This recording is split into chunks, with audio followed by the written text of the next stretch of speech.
नमस्कार मंडळी, मी रुही स्वागत करते आजच्या ब्लॉगमध्ये.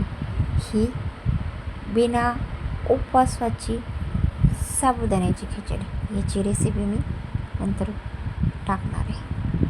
माझी नटा धरून धरून उभं राहायला शिकली. आता म्हटलं हांडा भरावा पाणी पिण्यासाठी म्हणून आणलं. ते कापड ओलं केलं तर ना मला नळाखाली पाणी प्यायचं आहे. हांडा धुवून टाकला, कपडं ओलं केलं, तर ह्याच्या तुळशीच्या वाट्यावर ठेवलं, कारण का खालून लई हिटे डायरेक्ट हिट यावं नाही म्हणून मीठ ठेवली, मीठ ओली करून घेतली. इतकं गरम होतं आहे की पाणी पाईपलाईनीतले गरमच आणि हांड्यातलं तर गरमच गरम. त्यासाठी ठेवलं होतं हांडा गार करण्यासाठी. त्याच्यानंतर न गेलेले कपडे आणायला आणि ही आमची नटा बघते मामा काय करते. ह्या पटपट पटपट पटपट ह्या कपड्यांच्या घड्या घालून घेतलेल्या आहेत. तेव्हा वाजले 5:30. आता ही मार्गस्थ करून टाकली कपडे ज्याच्या ठिकाणी. नंतर बघते खाटलं धरून काय करते मम्मा, काय करते मम्मा. त्याच्यानंतर ना मुलांचं घेतलं आवरून, कारण का नवा पूर्ण भिजला होता पाण्याखाली. त्याला पाणी म्हटल्यानंतर लईच मजा. ह्या बादलीतलं त्या बादलीत, त्या बादलीतलं त्या बादलीत, नंतर ना अंगावर. दोघांचे घेतलं उरकून. नटापटा करतो. तो तिला पावडर लावते. आता त्याच्यानंतर ना माझ्या पप्पाचा आला फोन, बारं चालू कर. मग नटाला ठेवली घरात आणि आम्ही चाललो आता बाऱ्यावर. माझा आला आहे पाणी घेऊन. पटापटा चल मम्मा, बारं खोलायचं आणि तो चालला आहे पळत. आता हे बारं उजरायचं होतं. मग खाली गेलो बाऱ्यावर ना, मला म्हटलं पाणी ठेव.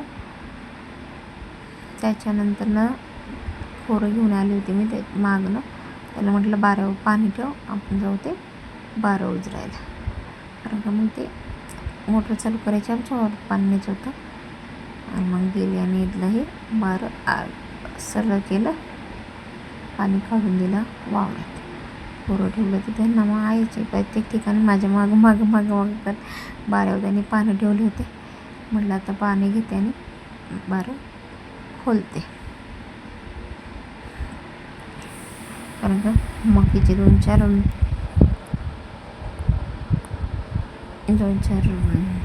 वाफे भरायचे राहिले होते. त्याच्यासाठी मोटर चालू करायची होती ना. मला म्हटलं बाजूला बघा, अंगावर सगळं पाणी उडालं, कारण का पाईपलाईन भरलेली होती. घेतले पाणी पटपट, अंग उडायला लागलं. तसं मग त्याच्या बाऱ्यावर पाय दिला, कारण का ते पूर्ण भिजले असते मी. आणि आता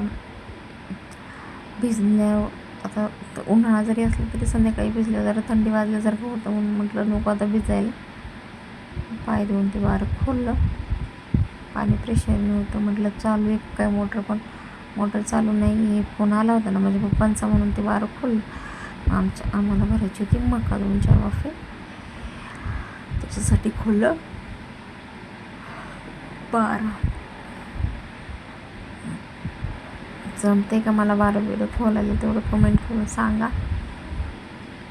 व्हिडिओ काढायला तर मला तो मोबाईल त्याच्या उडालं पाणी, त्याच्यामुळे ते ब्लर दिसतंय.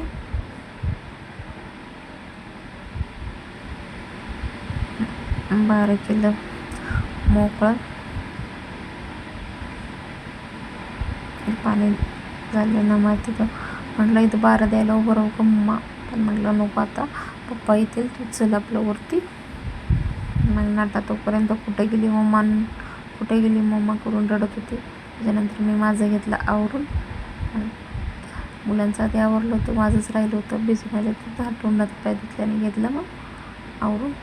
आणि आता झाली होती संध्याकाळची जेवणाची तयारी. मग चालले मी आता स्वयंपाक बनवण्यासाठी. माझ्या नटाचा पाळणा गुंतला होता, ते म्हटलं तर जाता सरळ करावा.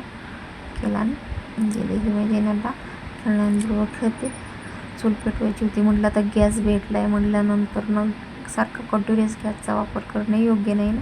अजूनही गॅसची टंचाई आहे बऱ्याच ठिकाणी, अजून गॅस भेटत नाही आम्हाला. तर त्या गॅस भेटला ना. आधीची माझी टाकी होती, त्याच्यात यात्रेचा स्वयंपाक झाला आणि ती टाकी काल संपली. मग म्हटलं आता दुसरी टाकी कनेक्ट केली आहे, पण लगेच काही आता टाकी भरून आणल्यानंतर ना दुसरी काही लगेच भेटणार नाही. त्याच्यामुळं म्हटलं आता धीमे आता यात्रा झाली, पाहुणे रावळे त्यांच्या घरी गेली. आता आपलं आहे ते रुटीन चालू करावाचं, स्वयंपाक चुलीवरच घ्यावा. कारण का गॅस आत्ता भेटत आहे, संपल्यानंतर ना त्यावेळी गॅस नाहीच भेटला तर काय करायचं. गॅस म्हटला म्हणून अति आनंदाच्या उत्साहात सारखाच गॅस चालू ठेवला तर तो गॅस महिन्याच्या आतमध्येच संपून जाईल. एकतर मला महिन्याभर गॅस जात नाही. म्हणून म्हटलं चला आपलं आहे आधीच आपलं काळजी घेतलेली बरी आणि आपली चूल जिंदाबाद. मग चूल घेतली पेटवायला.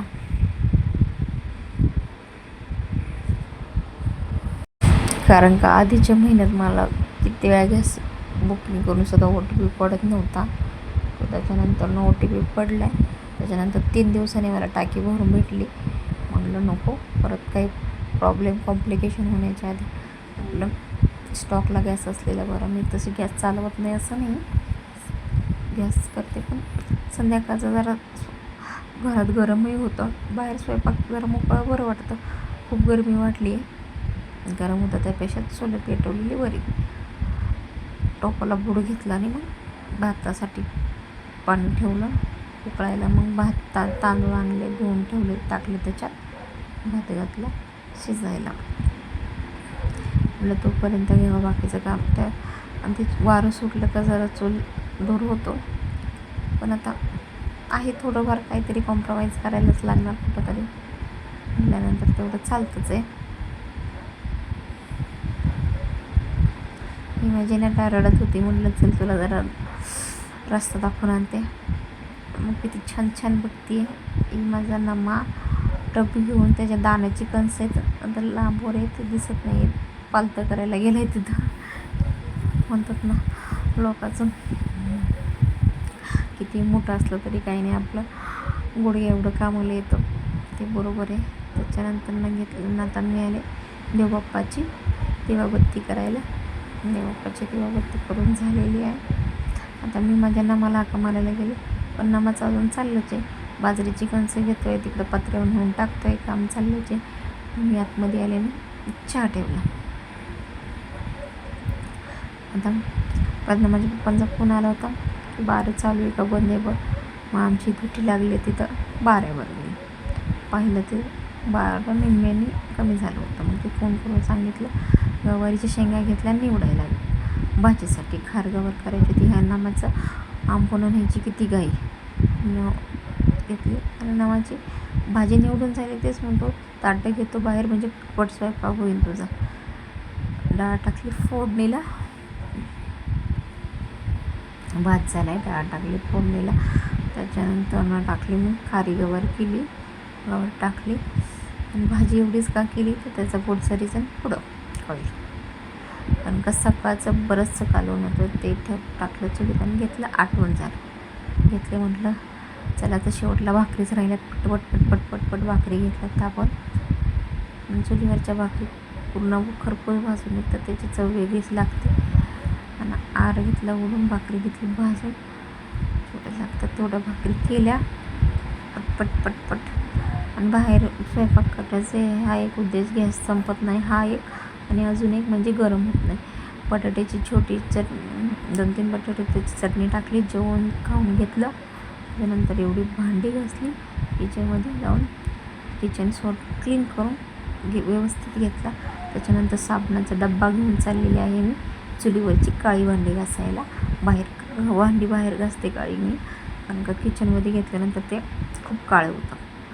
तिचा आलेली आहे मी झोपायला. असा दिवस संपला माझा. पाण्याची बॉटल मला लागते पाणी प्यायला. असा होता आजचा माझा हा दिवस. ब्लॉग कसा वाटला नक्की कमेंट करून सांगा. Good night.